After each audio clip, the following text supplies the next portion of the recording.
Bonjour à tous. Aujourd'hui, j'avais à cœur de partager avec vous sur le thème de l'attention. Pour moi, l'attention, c'est quelque chose de vraiment puissant, à condition de l'utiliser de la bonne façon. Alors pour commencer, j'avais envie de dire que oui, il y a nous, et puis autour, il y a tout ce qui gravite. Il y a notre environnement, les situations dans lesquelles on se trouve, il y a les choses matérielles, il y a des personnes, il y a le lieu, il y a beaucoup de choses qui interviennent.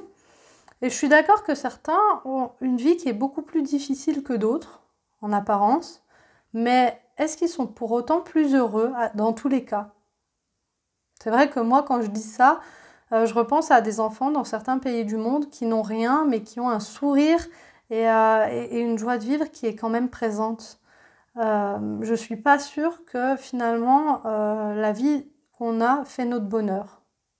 D'ailleurs, qu'est-ce qui nous rend vraiment heureux? Qu'est-ce qui fait qu'on est heureux? Alors, c'est pas le thème d'aujourd'hui, je pourrais pas répondre en une vidéo, mais je propose justement de venir aborder ce thème de l'attention parce que pour moi, il a une grande part dans notre bonheur quotidien. Alors, en tout premier, ce que j'avais envie de vous proposer, c'est de prendre quelques instants pour vous listez pour vous toutes ces choses qui vous contrarient, qui vous énervent, que vous aimeriez changer. Les problèmes, les inquiétudes, les contrariétés, les peurs, peut-être encore plein de choses, la fatigue, tout ce qui vous vient, vous le listez dans votre tête. En tout cas, vous y pensez. Observez à quelle vitesse ça vient.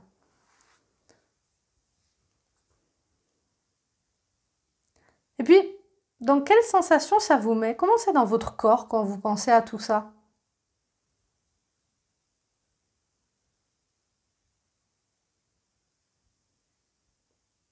Alors les sensations, souvent on se demande c'est où et c'est comment.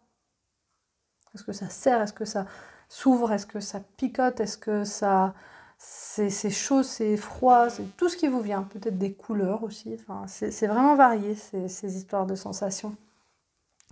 Et puis je vous propose juste pour passer à autre chose, on frotte les mains, on laisse tous ces trucs négatifs un petit peu de côté, on peut les secouer. Et puis maintenant, je vous propose de penser à vos réussites, à des choses que vous aimez,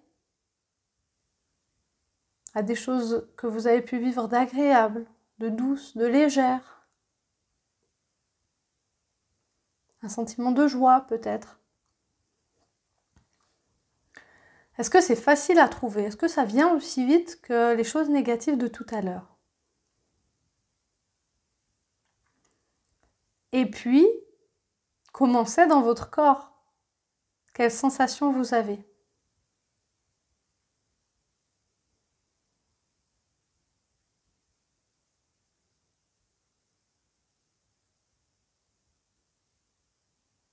Alors, si vous avez pu suivre et trouver les sensations et tout ce qui vient avec, le négatif autant que le positif, est-ce que vous avez perçu la différence? Et vous voyez, en fait, face à notre vie en général, dans tous les cas, tout ce que nous faisons, nous avons deux choix. Je vais exposer en premier le choix de voir ce qui ne fonctionne pas, de placer justement l'attention sur le négatif, sur les choses pas agréables. Et là, du coup, vous avez des émotions, la colère, la tristesse, qui vont venir s'imprégner en vous. Vous allez avoir une perte d'énergie, peut-être un épuisement, parce que ça vous bouffe, mine de rien. Baisse de votre fréquence, des fréquences vibratoires. Donc quand on part du principe qu'on attire ce que l'on vibre, on ne peut pas s'attirer des choses géniales. Et c'est juste les exemples qui me viennent comme ça. On revient sur le positif, parce qu'on peut aussi choisir de regarder ce qui va bien. Alors si on regarde ce qui va bien, qu'est-ce qu'on fait? On se fait du bien, on génère de la joie, on fait du bien autour de nous parce qu'on n'est pas grognon, donc on n'impacte pas notre entourage aussi. Enfin si, on l'impacte, mais en bien. Et puis, on augmente notre fréquence vibratoire, donc on va s'attirer des choses plus chouettes. C'est ce qu'on appelle en sophrologie, mais après on remarque que ça revient dans plein de pratiques, c'est ce qu'on appelle nous en sophrologie le principe d'action positive. Plus on met du positif de partout, plus on a du positif qui nous arrive, et c'est comme un cercle en fait. Plus on voit négatif, plus c'est négatif, plus voilà. Et avec le positif, bah, c'est pareil. Plus on va mettre du positif, plus on en a. Alors attention, je ne dis pas que ça ne m'arrive jamais de regarder les choses désagréables et négatives. D'accord? Je suis un être humain comme tout le monde. Des fois, on en a besoin. Parce que sinon, pourquoi on changerait? Qu'est-ce qui nous pousserait à changer des choses? Et puis, ça nous aide aussi à se donner de l'empathie à soi. Parfois, on vit des choses vraiment dures et on a besoin de savoir se dire ouais, c'est vrai que ce que je vis là, c'est pas facile. Moi, j'aurais besoin de ça, ça et ça. Et là, je vis tout l'opposé. Je me sens bousculée, je me sens pas considérée, etc., etc. Mais ça doit durer un temps. Ça doit être un temps beaucoup moins important que le temps qu'on passe à observer le positif, l'agréable, les choses qui marchent, qui fonctionnent. Donc voilà déjà une façon une approche sur le thème de l'attention, parce qu'il y en a plein des approches en fait. En deuxième, j'aurais bien voulu du coup qu'on regarde comment on peut, qu'est-ce qu'on peut faire pour placer notre attention sur ce qui fonctionne bien. Parce que c'est bien de se le dire, mais en fin de compte, est-ce qu'on le fait dans sa journée? Si on n'a pas pris cette habitude, ben non. Alors pour changer ça, qu'est-ce qu'on peut faire? On peut prendre un carnet, et chaque fin de journée, ou un bocal comme on a envie. Moi, je propose chaque fin de journée parce que c'est plus régulier, ça impacte plus, mais on peut le faire à chaque fin de semaine si on a envie. On note. Alors, on se pose une question. Moi, j'en ai listé plusieurs. Faites celle qui vous parle le plus. Alors, j'ai listé. Qu'est-ce que j'ai vécu d'agréable aujourd'hui? Qu'est-ce que j'ai appris aujourd'hui? Quelles valeurs ou besoins j'ai nourris? Alors ça, c'est pour ceux qui ont déjà travaillé sur leurs valeurs et besoins ou qui ont déjà cette notion-là des valeurs et des besoins.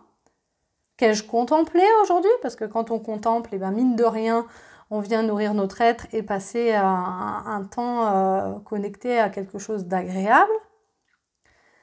Et on peut faire aussi en fin de journée une liste de gratitude où on note toutes les choses pour lesquelles on a de la gratitude. Tout ce qu'on a vécu dans la journée qui nous apporte de la gratitude. Voilà les idées qui me viennent. Il y a peut-être plein d'autres possibilités, plein d'autres solutions. Liste des petits bonheurs de la journée, liste d'émerveillements, enfin voilà. Peu importe, mais c'est intéressant. Pourquoi on le note en fin de journée? Parce que parfois on se dit, enfin moi quand j'ai fait la sophrologie, je me disais moi je suis quelqu'un de super positif. Ça va pas m'arriver, je suis positive à la base. Facile de noter.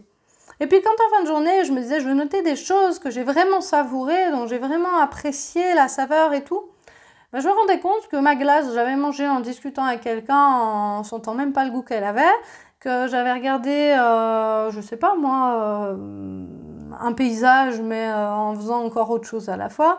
Et les choses que j'avais vraiment appréciées, ben, elles étaient vraiment pas nombreuses, parce que je voulais noter 5 choses et il y a des jours où j'avais du mal. Et du coup, ça va développer le fait de galérer chaque soir à noter ces choses-là, hein, c'est normal, soyez bienveillants avec vous-même.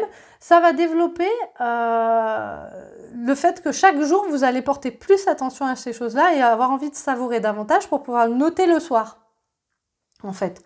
Et ça amène des réflexes qui sont différents. Et en plus, quand on note, on intègre davantage, on vient ancrer. Donc, on va encore plus ancrer les choses agréables qu'on a vécues. Voilà un petit peu pourquoi je propose ça. Et après, j'ai une autre proposition qui cette fois-ci part du négatif d'ailleurs. Je liste ce que je veux changer. Alors ça peut être, je veux changer d'endroit, je veux changer de travail, de tout ce qu'on veut. Bon, ok. Cette fois-ci, on va regarder quel besoin est-ce que j'ai envie de nourrir avec ça. Est-ce que j'ai un besoin de paix, de sérénité, de nourrir ma curiosité? Peu importe, quel besoin je viens nourrir. Et qu'est-ce que ça va m'apporter? Donc j'ai besoin de paix et de sérénité. Ou j'ai besoin de changer de logement parce que j'aurai plus de paix et de sérénité si je suis dans la nature. Admettons, ok. Ça va m'apporter quoi? La paix, la sérénité, le calme, la tranquillité, la nature à côté de moi. Et après, La question suivante, c'est à quel point est-ce que je l'ai déjà? Parce que oui, j'ai besoin de paix et de sérénité, à quel point aujourd'hui j'ai de la paix et de la sérénité en moi? Vous allez me dire, là c'est tordu ton truc, parce qu'on veut changer d'endroit, parce qu'on veut de la paix et de la sérénité, mais si on l'a en nous, pourquoi on changerait d'endroit? En fait, on peut imaginer une échelle de 1 à 10.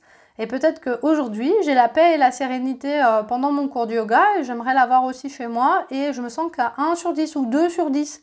Et j'aimerais aller à 8 sur 10. Mais c'est déjà bien de prendre conscience que de temps en temps, je me retrouve dans cet espace de paix et de sérénité et de savoir que ça existe déjà en moi, que je l'ai déjà. Parce que si je l'ai déjà, je peux le vibrer et je peux attirer la même vibration. Voilà l'idée. Donc voilà la deuxième chose qu'on peut faire. Et que moi, personnellement, je fais. Enfin, l'une et l'autre, en fait, c'est des choses que j'aime bien faire. Voilà. Et ensuite, j'avais envie de vous donner encore quelques astuces pour utiliser l'attention et pour se faire du bien. Alors, j'ai fait une petite liste. Déjà, l'attention, ça peut être utilisé juste pour déconnecter. Pas forcément contempler un truc magnifique, merveilleux, mais se dire, allez, je prends quelques instants et je déconnecte complètement. Soit je mets mon attention sur ma respiration, à ce moment-là, je me centre sur moi, soit je mets mon attention sur 3 fois rien. Je ferme mes yeux, je peux imaginer un carré vert, un rond jaune, ce que je veux, même si c'est neutre en fait. Mais l'idée, c'est vraiment avoir l'attention prise par quelque chose pour déconnecter. L'idée, c'est être focalisé sur quelque chose, donc déconnecté du monde qui nous entoure, donc dans un lieu différent en quelque sorte, même si on est bien là, notre corps est bien là, notre conscience est focalisée sur quelque chose, et dans un espace-temps intemporel, je ne sais pas si ça se dit, mais le temps, on a moins cette notion du temps quand on fait ça en fait, déconnecté du temps qui passe en fait. Donc voilà. On peut contempler un lieu ressource, un lieu qu'on aime bien, imaginaire ou réel. On peut être dans la nature et dire « Waouh, comme c'est beau, j'en profite, je contemple et j'ancre ce que je suis en train de voir.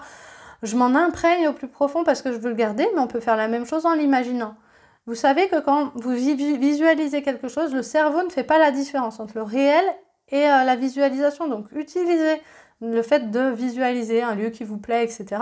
Ça peut être utile et ça permet là aussi de canaliser, d'être focus sur quelque chose et de se décrocher de l'environnement et du temps, l'espace d'un instant. Et j'ai noté une dernière chose qui est très intéressante, c'est me connecter à mes sensations corporelles. Donc là, c'est vraiment, je ferme les yeux, je prends le temps de revenir en moi. Si j'ai besoin, je prends quelques expirations et je vais venir simplement au contact avec mon corps, sans jugement, sans interprétation. Je viens juste voir comment c'est, là, maintenant, tout de suite dans mon corps. Quel intérêt? Mieux me connaître, être à l'écoute de mon corps, de mes sensations, me connecter à mon monde intérieur, savoir décrocher de tout ce qu'il y a autour, me faire un temps de pause en fait. Et c'est un deuxième intérêt qu'on verra par la suite, mais si on fait ça très régulièrement, on peut aussi venir anticiper les choses moins agréables. On peut venir anticiper les émotions, venir anticiper toutes les choses que notre corps vit. Et puis quand on est plus à l'écoute, après on vient changer beaucoup de choses. Moi personnellement, j'ai changé beaucoup sur mon alimentation parce que je suis plus à l'écoute de mon corps et de ses besoins. Et il y a plein de petits détails comme ça qui viennent quand on est à l'écoute de son corps. Et ça, c'est quelque chose qu'on peut faire partout, même à la queue dans un magasin, quand on fait la queue, même dans la voiture. D'accord, on peut conduire, on n'est pas obligé de fermer les yeux. Et on peut en même temps se dire, c'est comment dans mon corps? Est-ce que c'est relâché? Est-ce que c'est tendu? Et puis c'est aussi le signal d'alerte. Si c'est tout tendu, j'ai besoin de me détendre. Si c'est cool, c'est cool, c'est bien. Mais au moins, on sait où on en est, on peut agir si on a besoin. Du coup, voilà les amis, j'ai fait ce point-là sur l'attention. J'avais vraiment à cœur de le partager et je suis vraiment contente de faire cette vidéo. N'hésitez pas à liker, à partager, à commenter si ça vous a plu. C'est avec plaisir que je partage tout ça avec vous et à bientôt pour une autre vidéo.